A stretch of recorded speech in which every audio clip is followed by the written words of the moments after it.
My next guest has inspired us with their boldness and living life out loud. Please help me welcome my next guest, Jamilla Svansson-Brown. Thank you so much for being here on Midday Chardonnay. I'm just so happy that you agreed to this. How do you feel? I feel so excited. I'm very grateful that you invited me. Of course. So I'm just happy to be here and chat with you. Of course. When I was building out the list for Midday Chardonnay, it was a no-brainer to include you. I think you're phenomenal. I think that our journey as friends has evolved in so many different layers. And not only that, but you were my client at one point, as I also do interior design, and she reached out to me to help with her beautiful, gorgeous home. And so our journey as friends, I just think that you're so multifaceted, so many layers to you. And I just want to pull back and peel away a little bit and just talk candidly as girlfriends. But before we dive in, how do you unwind at the end of the night when the girls are in bed and your wife she's in her side of the house and you're like, okay, I can finally take a break. What does that look like and how do you unwind? What did you bring for me today? Today I brought you a little rosé because that is how I unwind nightly. I love rosé, so to that, let's cheers. Thank you for being here. Thank you for having me. Of course. Ooh, now we can get the party started. Let's get it going. Okay, let's get this going. So tell me, now that we took our bubbles, how do you define yourself? When someone says, who is Jamilla? What do you say? Ooh, that's a tough question because as soon as someone asks who is Jamilla, I'm immediately going to say wife, mom, content creator. That's where we go to. That's where we go. That's our default. But who are you outside of all of those titles? I like to say, it's so hard for me to talk about myself because I'm like, I don't want to sound braggadocious. Brag. I like to say that I am a dynamic person. You are. I am passionate about movies, about film. I'm passionate about people. I'm passionate about representation and conversations like this. I love supporting my friends and being there for them. I'm also still a mommy's girl to this day. My mom is my best friend. You are. And it's just so many things that make up us as women. And I'm glad that I get to be here and talk through all of that. Yeah, no, I think it's phenomenal. I think I ask those questions because we don't really get an opportunity to truly understand who we are outside of those titles sometimes, because those titles happen to us so fast that we don't get a chance to catch, like, oh wait, we're doing this. Like I'm a wife and I'm a mom, but I'm still a woman and I'm still a person. I still was a person before all of these things happened. So I just want to always open up with that because I think that we don't know how to answer it. Yes. And this is the space to that try was tough for me. We don't know how to answer it. Okay, so tell me, you represent our LGBT community, and I really want to dive deep in, how you met Sequina, your wife. What was that like? Tell me, walk us through your journey in discovering who you truly are at heart and at core. Oh, I love that. I met my wife, Q, when I was 22. My grandmother had passed away. I had just gotten out of a 5-year relationship. So I was in a relationship from like 17 to 22. Didn't really get to explore, hang out, learn myself. Now, was that a hetero relationship? That was a hetero relationship. Okay. Yeah. Okay. Yeah. So I knew, I had told him before that I knew that I was attracted to women. I knew I was attracted to women, but I always said I could never date a woman because that would be way too many conversations in one day. It's just a lot of talking and emotions, and I didn't think I could handle that. That does seem a little overwhelming and a lot to carry. Yes. So my grandmother passes away. Him and I break up. I also transition to a new job. I start working at Bank of America. I feel like I'm in my corporate bag. Okay. I graduate college. All of these transitions. Things are happening. All at one time. So I'm maybe at this new job for 2 weeks in training, and then I see my future wife, Q. She walks into a room, and I'm like, that one. That's the one. That's the one. I want to know her. So was it like love at first sight? It was not love at first sight. It was definitely attraction at first sight. Okay. And I don't lust think at first sight. Absolutely. Because I'm not usually attracted to people at first. I'm the type of person I have to get to know you, and then I become attracted to the banter, to the fun, to the sarcasm. Okay. But her, right when I met her, I said, oh yeah. I want to get to know her. Okay. So how did that look like? You obviously starting this new job and you're just like, I obviously don't want to be fraternizing like at this new job, but also I could be fraternizing at this Yeah. new job. So what does that entail? And like, how did you guys start developing your friendship, I guess? Well, at the time, she had a girlfriend. So there was a trainer of the class, and the trainer goes to her and says, hey, can you do a side-by-side with some of my new class? And she goes, well, if they're cute, they can sit with me. Cute is Fresh, come on. So that is so her personality though. Like she knows she's it. She knows. So I sit with her, and then from there we exchange phone numbers. She and the girlfriend break up. They just have a natural decline. Yeah. And then her and I start hanging out as friends, but I'm, flirty, so I'm flirting with her. I do flirt with everybody, but I'm flirting with her, and we just have one day where she's just like, I'm just so sad. I don't think, I can get out the house or hang out or anything. And we're on the phone for 3 hours. And I'm like, I think we could kind of get out the house and meet and hang out. And so we go on our first date, and that date lasts all day Where'd you guys go? we went to Po Folks. Do you remember Folks? Yes! Off of Windy Hill? Yes! On Cobb Parkway. Yes. That was our first date. That is so cute. Okay. We got our nails done. It was just very cute. She had already explained to me that with her previous girlfriend was more so in the closet. So she had already let me know up front, if we do date, it would have to be out in the open. I don't want to be hide. I don't want to be hidden. Okay. So how does that look like for you going from a hetero relationship and now you're like, have you already been honest with like your parents or your family about what you had been feeling, or you were kind of keeping it to yourself, but now you met Q and you're like, oh my gosh, I have to make sure that I'm not hiding her or anything like that, so that she feels comfortable in wanting to pursue something further with you, because the moment you're like, I haven't even told my mama yet, she gonna be like, oh girl, I'm out the door. Yeah. So how do you preserve, like how did that conversation happen, like with your family or anything like that? Like, Well, the way life has been like for me, if my mom's on my side, I'm good. So I talked to my mom. The day I met her, I go home and I'm like, Mom, I met this girl. Oh, you told her this? Immediately. I I love tell her that. everything. Okay. So that was an easy conversation. So when we started dating, my mom has a birthday party, and my mom at that time had already met Q. They had already hung out. Q jokes like, I was dating you and your mom at the same time, because like she would just come over and we would all hang. Okay. And I bring her to my mom's birthday party, and everyone, my family after that was like, I don't want any parts. They What do were you like, mean? Jamilla is hanging out with women. She's dating women. I don't agree with this. The rest of your family? A good bit of my family just stepped away. Oh. Yes, like I have family now that lives like 20 minutes from us. Haven't seen them in a decade. Oh. I know. I'm sorry about that. But the thing is that the way I feel that we say very easily, love is unconditional. Like that rolls off of our tongue until you encounter a situation where you realize the conditions of someone else's love. And if you have conditions on me and my love, then that's not gonna work. Because right here it's sexuality, but tomorrow you could not like if I wanna do a different job, if I wanna move to a certain place.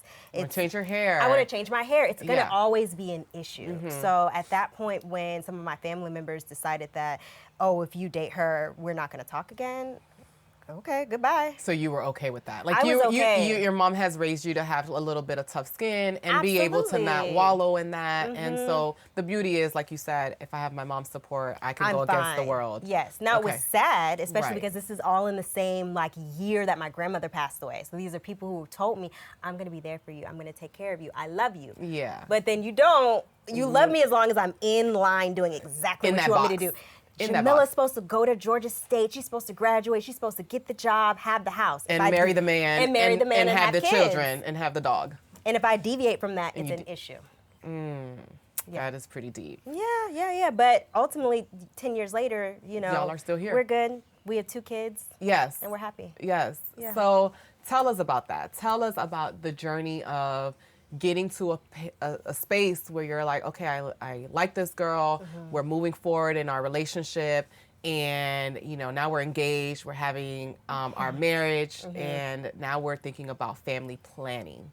What did that look like? What was that conversation like for you guys? Were you guys both always wanting to be mothers? Were you guys always like, if it happens, it happens. If it doesn't, it doesn't? Like, what was your notion on like just motherhood? Like, what did you want for yourself? I think growing up, I never thought about, oh, I would love to be a mom. I was never like, oh, I don't want to. It just felt like a natural part of life. Like you grow up with the script and you just think that naturally happens. Right, yeah. The first conversation I had with my wife, she was like, hi, my name is Q. I want to have kids. What do you think about two moms raising kids? Because she's older than me. She's about 6 years older than me. So Right. she's done the dating, women who were in the closet, women who weren't in the closet. So there were very things up front she wanted to know. If we proceed even in this friendship, how do you feel about these topics? Because I'm going to be a masculine presenting woman one day carrying. And not only is that not as frequent in the grand scheme of traditional families, even Right. within masculine presenting and feminine presenting lesbian relationships, that's rare. So off the top, she let me know what her She position was like, boom, boom, boom, boom, Boom, boom, boom, boom, this is and what's if up. you not trying to, if that's too much for you, boo, Let me know up front. exit stage left. Because she let me know the next woman I date is going to be my wife. Got it. So she wasn't really trying to date me and get serious like that because she said the next person who meets my mother, because again, she's Yeah. 6 years older than me. She's been She's through ready. the ringer a little bit. She's ready. So we had those conversations. About a year and a half, we were back and forth, makeup to break up, makeup to break up. The moment we got on the same page and we were together, we were probably together maybe 6 to 8 months, and then she proposes. Okay, because now it's consistent. Right. And now she's seeing you for who you truly are. Each other, yeah. Yeah, because you guys are consistently hanging out versus like, oh, I'm going to dabble over here and dabble over Right. there and figure out. Because we all go through that. I did We all that with go through that. Itis. I mean, Yeah. we were trying to figure out what we wanted. He's also 8 years older than me. So Yes, that's it's one of those different. things where I felt like I'm still trying to grow into like my womanhood and he's trying to be like, hey, let's get married. And I'm Yes. like, I know you think that I'm the one, but I just need a second to Right. grasp that maybe there's nothing else out there. You know, you just Yes. don't know because you just want to make the right. This is your life. Yeah. This is your life. So Especially me, because I was in a 5-year relationship. Right. And then I'm 22, I meet her. Yeah. And then I feel like I'm ready to settle down with her, but then she's not ready to settle down. And so then we go back and forth, back and and forth. 22 is so young to decide like this is it. It's so it's young. but if you know, you know. I right? got, it's a joke. I just got a vision from God. And then saying it out loud is like, okay, girl, you got a vision from God. But I Yeah, had this but that's vision. good. Yeah. And we were sitting on a porch and we were watching our grandkids. And I'm like, I don't even know where'd this porch come from? Where's this country Well, you living? do have a porch. Thank you. Her You house can has attest a porch. to that. Yeah, so she's definitely manifested her porch, and now she Absolutely. manifested her wife, and Yeah. now you have two beautiful kids, Harper and Holland. Mm-hmm. So tell us how that family planning took place. I think there's just a lot of questions Mm-hmm. around same-sex couples and how does that family planning look, and what does that look like? Was it a friend? Was it, you went to a fertility clinic and was like, hey, I want to do this. Like, what does that look like? Build it out for us. All of For the those above. that don't know, I mean, I know, but for those that don't know, what does that look like? Because I think those questions are always like, how do people have children? And it's just like, y'all know how kids are born. Y'all know how kids are made. But tell us your experience. So with us, with same-sex couples, creating a family is very intentional. Not only is it intentional, it also costs a lot of money. Because I joke, we don't have it in-house. So we got to go outside the house and find it. That so is true. with us, we had to go through insurance because at the time we didn't have the language. Marriage at the time was not legal. It was legalized 2015. We get married in 2016. So we're jumping through a lot of hoops with insurance. How does that work when you get married and this is your life partner? Because I quit my job and Itis just adds me to his insurance Right. as a hetero woman. I'm just like, okay, I'm at it. Yeah, But you how can. does that work when you have to add this other person and the laws and the policies are not there all the way for you to be on someone's like change of Insurance. life? Like, Yeah. you know how they do like those insurance things, like change of life, like things this happen. How does that work, and is the world caught up yet? The world is not caught up yet. It's better than it was. At the time, I had to sign documents at the job we were working at that we were domestic partners. Oh my gosh. Yeah. Okay. So this that's is why a we were thing. engaged. We had to say we were domestic partners. So we get married. We purchase a home. About a year into our marriage, my wife is like, I want to start family planning. Okay. So then we call the insurance and say, well, what does that look like? What do the costs look like of that? and the cost associated. What we were told is that we have to show proof that we had physically tried for 12 months and were unable to conceive. How you do that? How you physically try with two? You want a video? Wait. Yeah. That is the policy? That was their is the policy. thing? That was the thing, because if they were talking to a heterosexual couple, Y'all need to have been trying for 12 y'all would have months. been trying. Yeah. But biology is not, it's, how are we going to do this? Come on now. So we find a fertility clinic. In that clinic, we were able to work with them. I want to say it was maybe around $1,000 or so per IUI cycle. So How many cycles are there? My wife goes through 5 cycles of failed pregnancies, of not being able to conceive. Whoa. Yeah, and ours is on the lower cost. I've heard people have, especially if the IUIs don't work and you have to bump up to IVF. Oh, so what is IUI? Can you explain what that process is?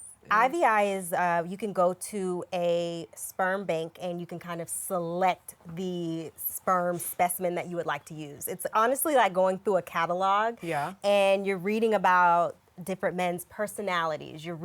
They ask questions. If you could meet anyone dead or alive, who would that be? And so you kind of get an idea of the person's personality. Okay. They also put their health information there. Okay. There's certain things genetically that you have to make sure that you Makes all sense. can have a healthy baby together. So it's a lot of testing Not like that's sickle done. cell Exactly. traits and things like that. Okay. Yes. So once you choose a profile of a man you like, photos or non-photos, sometimes you can't see the photos of the person, then you go to the fertility clinic. And if they are able to inseminate you from there, then that's IUI. Got it. If the insemination is done outside of the body and then placed inside of you, already fertilized, IVF. That's a whole different cost. Got it. Okay, I did not know the difference. So our IUI cycles were not successful. At the same time, we had a friend of a friend who we were running in the same circles. We were getting to know him just naturally because we were all hanging out as a friend group. And he goes to my wife and he tells her, I don't want your cycles to be successful because I want to be the father of your kid. And we're like, ha, ha, ha, ha, we're all drinking. You're so funny, okay. Cute. But then the cycles aren't successful. And he's like, how is it going? Because I want to be the My offer still father. stands. My offer still stands. And so my wife tells me, and she's like, well, what do you think about it? And I'm like, well, let's date him. Let's see if we like him, if we're compatible. Okay. Let's figure this out. I'm pretty open-minded, you know. You really are. I mean, I'm already dating a woman at this point. Yeah. Let's figure this thing out. So we start dating him, going out on dates, getting to know one another. And he goes, I want to let you guys know I actually applied to be a teacher in Vietnam to teach Vietnamese children Spanish. So this is just another curveball. Oh my goodness. We're like meeting with the lawyer just to figure out legality. What does it even look like? And he hits us, I will be leaving to go to Vietnam. And we're like, oh, we got to expedite this timeline then. And to me, I'm still going with the flow because I think my wife and I always have this idea of if things align, that's the way they're supposed to be. Go. Yeah. So we don't think anything about it. We try to conceive, and we're not thinking that it took because she's had 5 failed IUIs. So we're not even thinking along. That it would happen this way. He goes off to Vietnam. We go to Miami to celebrate a wedding. We're living it up, having a good time. And then we get home, and my wife's like, I tried to drive from home and I was shaking and shivering and I had to pull over and throw up. And I'm like, girl, what's going on? You're a grown woman. Like, what's going on? Yeah. Like, you can't hold what she's just, the things that she's describing just her body feels different to her. And she says, I think I need to take a pregnancy test. And I got that call at work. She sends me a picture of the stripes and she's like, I can't tell. It's kind of faded. It's kind of not. I said, if faintness. You don't go get a digital test. One that says yes or no. Pregnant, not pregnant. Like, just get the stripes. Yeah. It's like, is it faint? Is it not? Is it the default? What we don't is know. It? I don't want to guess. Right. She takes the test and it's pregnant. Oh, we were so shocked. Yeah. Yeah. So after that process, my wife is pregnant. After her first trimester, she realizes she has a high-risk pregnancy. She ends up being on bed rest. We end up having our daughter early. Harper ends up being a NICU baby in the NICU for 12 days. We bring her home, and then that's going through motherhood. We get thrown deep in it. Deep. So what's the relationship like with y'all's friend that now turned into the father? Yeah. And what was that process like when you guys finally committed to say, okay, we're doing this. We're going to, all three of us are going to the clinic together, Yeah. right? Because you guys are going together, and doing this procedure and doing the insemination and making sure that you're going through this whole process Yes. together. Yeah. Now she's pregnant, and what does your friend, what's his name? Or His what name- do you like, you know? His name is Steven. We call him Poppy. He's Poppy. the girl's father. Okay. So What was that like, that conversation? Like, it actually happened? And it's like dating. So it's like, you know, we have to call him and tell him, guess what, we're pregnant, you're a father. But then we have to start discussing logistics at that point, because then he has to bring his parents involved. And so we have to meet his parents. what? Yeah. This is the whole thing. I know. So we end up meeting his parents. My mom comes with us. Wow, okay. We let them know that we're pregnant, and they celebrate with us because, again, he's in Vietnam. So some of this he's facilitating through the phone. Right, he's gone. Yes, he's gone. And so we want to make sure they feel involved. So we're meeting with them. Wow. And then even discussing things, because at this point we have 3 parents. So it's like 3 people's decisions. So I've always said, hey, I can present you guys with the research, my wife and Poppy with the research. We can all discuss it. Let's come to a conclusion and keep it moving. Correct. So now that we're 2 kids deep, we have gotten a flow. That first year was probably a doozy. That first year was crazy. You're like, what are we doing? What is going on? Because Because she's born and he's not here. So we're Right. like sending him photos and how involved does he want to be? and Does how he- involved does he want to be? So that's been a discussion as well that we've had to learn and find our groove of, like, do you want to have decisions like school level basis, or do you want to be involved in the day to day? How involved do you want to be? So what's worked out for us is that he loves traveling. He's a flight attendant. He's passionate about traveling. So the fact that he can travel the world and still come be with his girls whenever he can, it's just worked out for all of us. That's beautiful. And how do you explain that to your children? Like, Harper is of age now where she knows my family's dynamic is a little bit atypical from, you know, what she probably sees at school and Yeah. what she's, you know, is experiencing. How do you explain the love that is within your home for her to feel protected and safe? Like, what does that look like? What I like to tell people is that our family's not atypical to her. Right. That's all she knows. So all she knows is the love that we have. So all she knows is that she's grown up with 2 moms and a Poppy. It's not until she goes to school that she's interacting with other kids that kids are like, well, where your daddy at? Well, what's going on? But that's always happened. She's had friends in her class who they don't live with their parents. They maybe live with their grandmother, or they maybe have a mom and a stepfather, or maybe they just live with their father. So, Or they maybe like are splitting time. or splitting time. You know, you have them for half the week and then the other half Exactly. you're with your daddy. So the biggest thing that I say is that and I don't want this to be controversial, but I don't have to teach my child about 2-mom families because that's what she knows. It's honestly up to everyone else to teach their kids just about families in general look different to everyone. Got it. Because when I show up to the school and your kid is looking at me like, well, why Harper got 2 moms? Do you want me to have that conversation, or do you want you to already have had that conversation with your child that it's different? Yeah. It's no different than Harper coming home and saying, hey, I know there's not a Santa Claus, but kids at school think there is a Santa Claus. And I say, you have to respect how other people think. Yeah. And how other people feel and what other people talk about in their household. Yeah. No, that's beautiful. Beautifully said. you. So you're in our content creating space. You are phenomenal in the you. space. You have grown so much in the content creating world. You were working in corporate, you let that go so that you can really pursue content creating within the motherhood journey, within the wifehood journey, within the womanhood journey, and within the LGBT community, right? So you're all encompassing of all of those things. Whew. What inspires you to create content specifically for the LGBT community? Like, why do you feel like your story needs to be put out there? What is it that you want people to gather and assess from you and your family when they see you, when they come across your page? So we have been creating content 10 years next year. We started on YouTube. The biggest thing was when I first started dating my wife. It's this thing that we say in the community, like, you're a baby gay and you want to be immersed in the culture. I want Baby gay. everything, baby gay. Yeah, I want rainbow everything. And I was into Rainbow everything. Rainbow That's cute. everything. But at the time, I didn't see representation of us.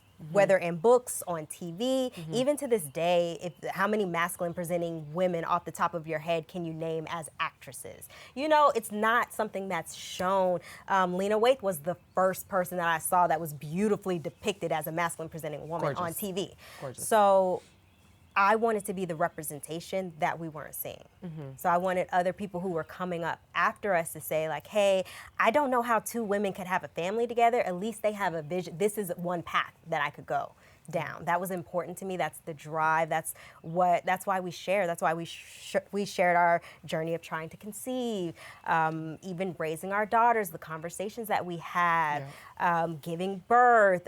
We've dealt with a lot of microaggressions, even during both of our pregnancies, being lesbians.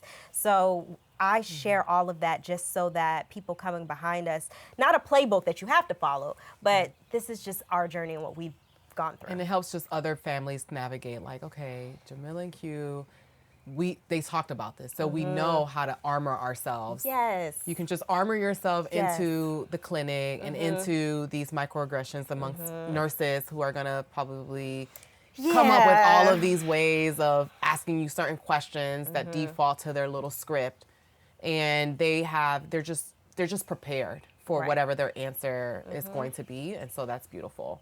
How do you deal with some of those hate comments that people leave, hateful comments that people leave, because you are on social media and your platform is large and in charge. Thank you. Not a micro-influencer anymore. So how do you turn that noise off and just remember why you're doing this? Because that can get in people's heads. Like even some of our biggest celebrities deal with hateful stuff that, I mean, Amanda Seales. Yes. Another one, right? Like she's just, in my opinion, just misunderstood. Yeah, absolutely. And so how do you turn that off where you're like, I know what I'm doing and what I'm doing it for. Thankfully you have the support, but like the people who don't out there, like how do you turn that off and say, I'm quieting the noise because I know why I'm doing this? I think the biggest thing that a lot of people have forgotten about or don't talk enough about with content creation and influencer marketing is the community aspect.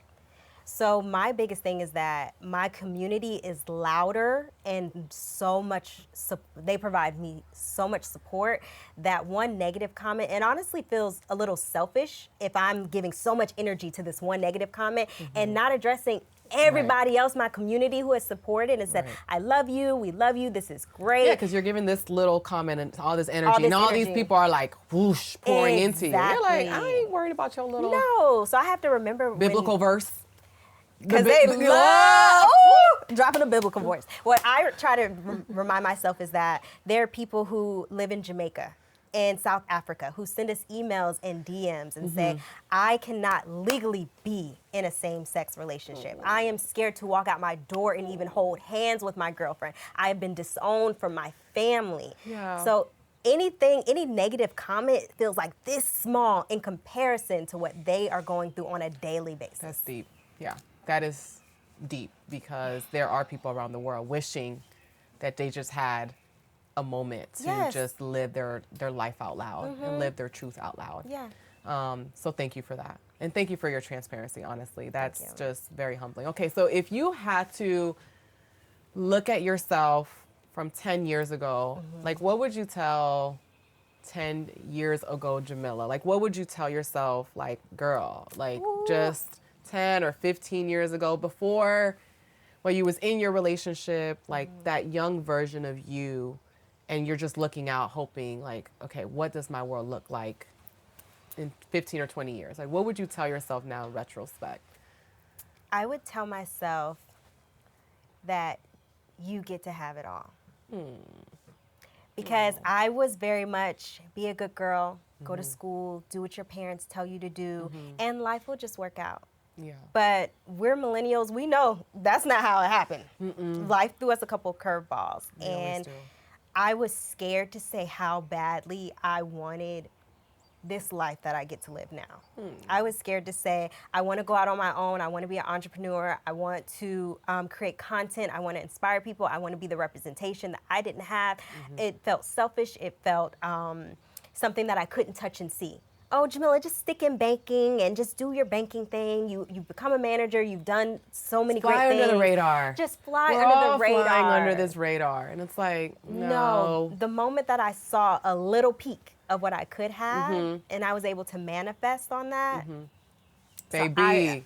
done. Rocket ship. Yeah. So that's what I would tell Jamilla 10 years ago. It's okay to dream. You can tell people how bad you want it. You can dream and it's okay. And make it happen. And make it happen. Oh, that's beautiful. And I love you for that. I love you. No, seriously, like that's great. And now what do you want to tell the world? And so you have all this support, and I want you to speak from a place that for people who don't have the support, who are living right now in their box that they feel like they'll be living in. Tell them what you feel that not that what they should do, but what kind of advice can you share for them that they're hiding in who they truly are? And if they don't have that support, what does that look like? Obviously, you're going to speak from a place that's a little different, but I think that you've come across a lot of different paths of people that are coming to you and saying, oh my gosh, I was able to come out to my mom, or I was able to, dream bigger. I've always had these feelings and I didn't know how to navigate them. What would you tell someone that is sitting watching this and is like, oh my God, I want to be like her, but I don't know how to do this? Like, what courage does that take? It's a complicated answer just because I do think about people who are in different countries who it's not safe for them. Yeah. So I do sit here with a lot of privilege. Even being Black lesbian, I exist with a lot of privilege of being able to walk outside holding my wife's hands and my daughter's. So I think the biggest thing that we can do is just continue to support one another and listen to one another and learn. And if it's safe, if you are in a position where you are safe financially, physically, that it is okay to step out on your own and create the life that you want to live. Yeah. No, that's perfect. That's perfect. Well, thank you so much for being here. I love you so much. I wanted to obviously share your story. There's so much more that we could dive into, but thank you for just being transparent in these moments where everything is so uncertain in our world. And I just feel like when we share our stories, my goal is that there's someone that's 10 or 15 years younger watching this, right? The goal is for the next generation to feel comfortable in stepping into their boldness of womanhood, whatever that looks like. And so for you to be here, I appreciate you. I love you. I will say that 20 million times to everyone because I just want everything to always feel very warm and heartfelt. And I just think that us being friends, that's one thing, but for you to share your experiences and how you're navigating this space, I don't know those things on a day-to-day. I don't know what your challenges are. And so for you to just kind of let us know, all the people, it really just warms my heart. So thank you for being here. Thank you for having me. Thank you. That's Midday Chardonnay with Janelle J.